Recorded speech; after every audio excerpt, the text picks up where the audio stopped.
satu sisi, publik Belanda diketahui mulai merasa marah dan was-was dengan perkembangan yang ada. Publik Belanda mulai merasa was-was marah. Belanda disebut mulai emosi dengan program naturalisasi timnas Indonesia dan meminta dihapus.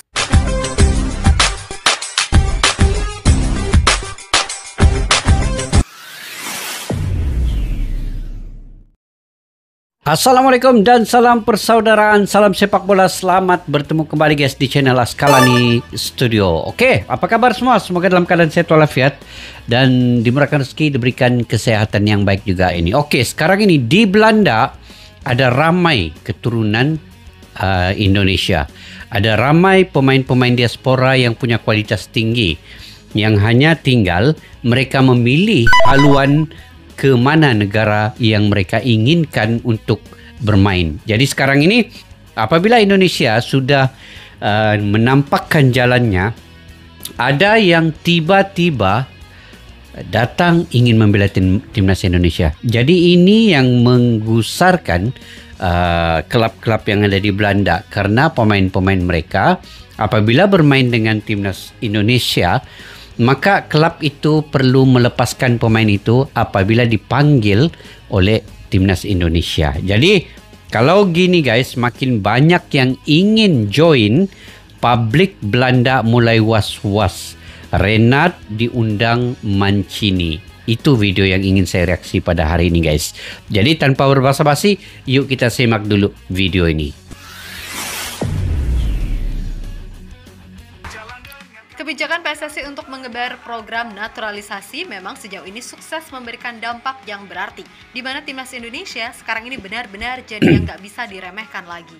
Dan kemenangan atas Arab Saudi pada akhirnya membuat harapan tim Garuda ke Piala Dunia jadi terbuka kembali. Kemenangan ini nggak cuma memberikan dampak bagi tim Indonesia saja, melainkan juga berhasil membuat negara-negara lain bergejolak. Seperti Belanda misalnya. Diketahui kalau beberapa masyarakat di sana benar-benar berharap FIFA bisa segera menghapus kebijakan naturalisasi. Sebab terbukti dengan banyaknya pemain berdarah Belanda, Indonesia kini punya peluang menatap Piala Dunia, sehingga bukan tak mungkin dalam waktu dekat talenta-talenta potensial malah tertarik dengan proyek yang sedang dibangun oleh PSSI. Karena terbaru, udah ada Ole Rummenigge. Ini yang kita nantikan. Kita tunggu-tunggu Ole Rummenigge ini guys. Serta tim Gepens. Di sisi lain, publik Arab Saudi diketahui juga merasa naturalisasi yang dilakukan oleh Indonesia terbilang ekstrim. Namun ketimbang ngurusin hal begituan, publik Arab kabarnya lebih meminta pertanggungjawaban Hervé Renard yang dianggap gagal menyelamatkan tim ini. Hal yang diketahui cukup mendapatkan simpati dari Roberto Mancini. Sebab seorang pelatih bagaimanapun bukan tukang sulap, dan sehebat-hebatnya pelatih kalau pemainnya babuk, gak bisa jalanin instruksi, ya repot juga. Iya, gitu. Betul. Jadi dia kena seimbang sama-sama. Pelatih oke, pemain pun oke. Jadi barulah nampak permainan di lapangan itu. Itulah Indonesia ambil pemain-pemain keturunan guys. Karena kalau pelatih saja hebat, tetapi pemain kurang kualitasnya, agak sulit juga untuk menembus ke peringkat sampai peringkat yang ketiga ini. Jadi biar seimbang lah.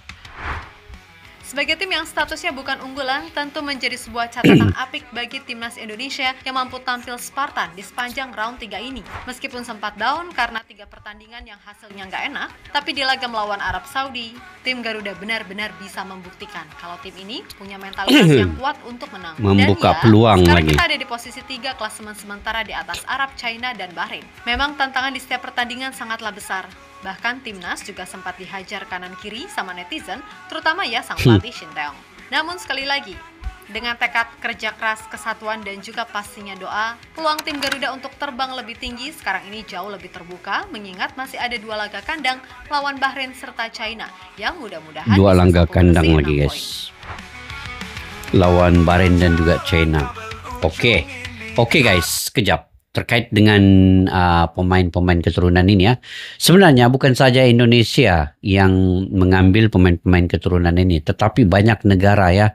Saya ambil contoh negara Maroko ataupun Maghribi ketika Piala Dunia 2022. Mereka sampai ke semifinal ya Piala Dunia itu. Kebanyakan pemain mereka, lebih kurang 15 ke 16 pemain itu adalah pemain-pemain keturunannya. Pemain keturunan yang mereka ambil untuk memperkuatkan timnas Maroko itu. Jadi begitu juga dengan Qatar. Qatar juga banyak pemain keturunan ya mereka ambil. Kemudian negara Bahrain sendiri, Uzbekistan, itu negara-negara Arab terutamanya banyak pemain keturunan. Apatah lagi Palestin. Banyak dari negara Arab yang dia ambil untuk memperkuatkan dia punya tim itu. Dan kebanyakan juga pemain-pemain Palestin ini bermain di Eropa juga ya. Jadi Indonesia ini kira sudah ketinggalan jauh juga dari segi keturunan ini. Jadi tidak ada yang was-was, diragukan untuk ambil pemain keturunan ini sebenarnya. Karena tim-tim lain sudah lama mengambil pemain keturunan ini. Jadi apa salahnya selagi dia masih berdarah Indonesia, mempunyai keturunan Indonesia dari kakek, dari datuk, dari nenek, dari ibu, dari ayahnya. Yang penting dia masih ada darah keturunan itu, pasti bisa untuk membela timnas Indonesia. Jadi oke saja. Yang penting dia berprestasi guys. Itu yang pentingnya kan. Jadi enak juga kita nonton di stadion ya.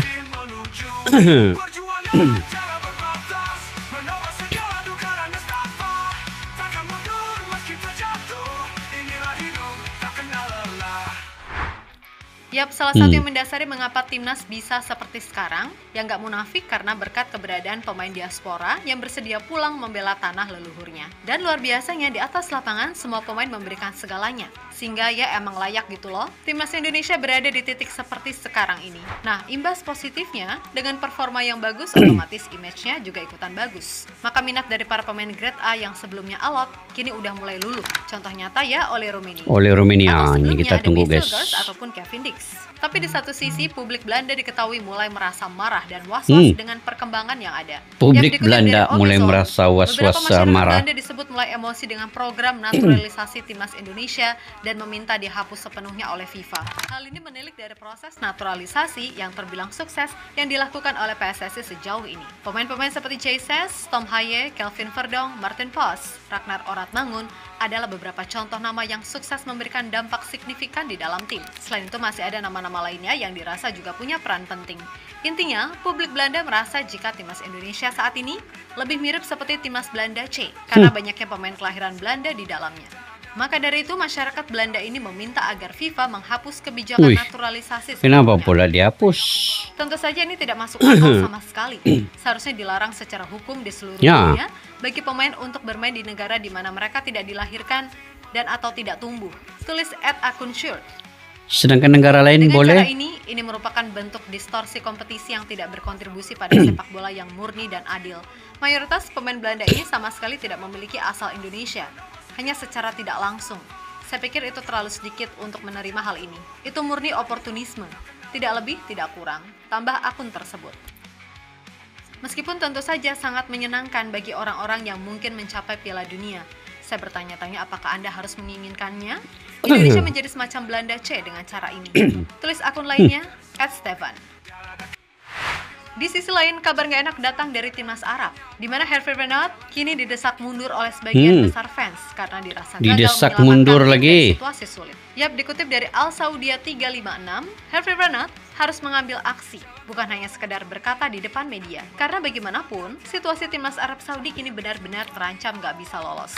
Menyebut kata tanggung jawab bukan hanya sekedar bicara, sebab itu hanya keberanian di depan media. Seharusnya ia mengambil tindakan dan mengakui kesalahannya dengan mengajukan pengunduran diri.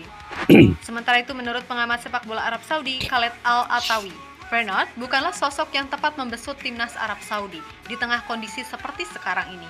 Sebab yang dibutuhkan Arab Saudi menurutnya adalah pelatih yang bisa memaksimalkan kapasitas pemain yang ada, bukan hanya sekedar teriak-teriak di ruang ganti. Saya menilai Renard bukan sosok yang tepat dalam kondisi seperti ini. Melatih bukanlah menaikkan nada suara Anda di ruang ganti pemain.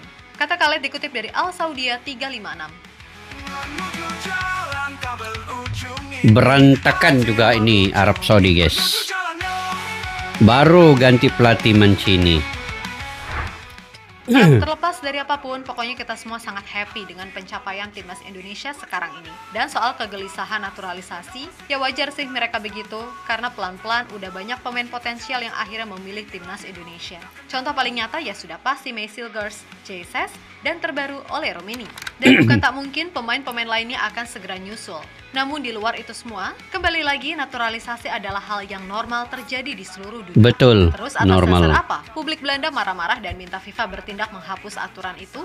Toh jangan lupa juga, timnas Belanda juga banyak yang nggak asli Belanda. Terus kalau soal anggapan Indonesia tinggal terima beres, nggak usah capek-capek didik dari kecil, ya itu beda cerita dong Bambang. Wong pada akhirnya semuanya kembali kepada individu masing-masing. Kalau mau ya ayo, kalau nggak mau ya udah, kami nggak maksa. Iya, Contoh betul, ya, betul. Tijani Reinders.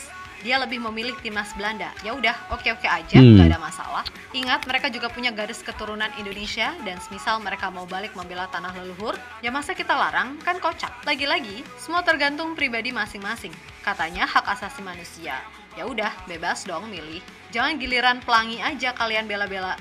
Soal ginian, deh, ya gitu deh. Lalu soal Hervé Renard, diketahui Roberto Mancini cukup prihatin dengan sikon yang terjadi.